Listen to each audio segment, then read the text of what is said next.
संरक्षित वनक्षेत्रातून सुरू असलेल्या अवैध रेती उत्खनन व वाहतुकीला अखेर वन विभागाने जोरदार चाप लावत मध्यरात्रीच्या सापळ्यात 2 ट्रॅक्टर ट्रॉलींसह आरोपींना रंगेहात पकडले. नागपूर वन विभागांतर्गत पवनी प्रादेशिक वन परिक्षेत्रातील कक्ष क्रमांक 267 मध्ये ही थरारक कारवाई करण्यात आली. वन विभागाच्या गस्त पथकाला जंगल परिसरात संशयास्पद हालचाली सुरू असल्याची गोपनीय माहिती मिळताच अधिकाऱ्यांनी तातडीने सापळा रचला. रात्री सुमारे 11 वाजताच्या सुमारास जंगलातून अवैधरित्या रेतीची वाहतूक करणारे 2 ट्रॅक्टर ट्रॉलींसह पकडण्यात आले. जप्त करण्यात आलेल्या ट्रॅक्टरकडे MH40, BJ8171 व MH40 CQ7191 या क्रमांकाच्या ट्रॅक्टरचा समावेश आहे.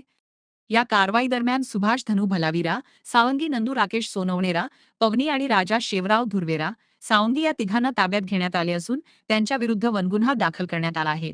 जप्त वाहने पुढील कारवाईसाठी पवनी येथील लाकूड डेपोमध्ये जमा करण्यात आली आहेत. वन विभागाने अवैध उत्खनन करणाऱ्यांविरोधात आता कठोर भूमिका घेतली असून जंगल परिसरातील बेकायदेशीर रेती वाहतूक कोणत्याही परिस्थितीत खपवून घेतली जाणार नाही, असा स्पष्ट इशारा पवनी वनपरिक्षेत्र अधिकारी सागर बनसोड यांनी दिला. तसेच नागरिकांनी जंगल संवर्धनासाठी सहकार्य करत संशयास्पद हालचालींची माहिती त्वरित वन विभागाला द्यावी, असे आवाहनही करण्यात आले.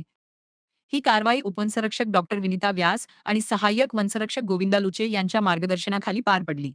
क्षेत्र सहाय्यक YB पाटील यांच्या उपस्थितीत वनरक्षक विठ्ठल सोडगीर, रोशन परतेती, मयूर पंचबुद्धे, इम्रत टेकाम तसेच जलद कृती दलाच्या सदस्यांनी अथक परिश्रम घेत कारवाई यशस्वी केली.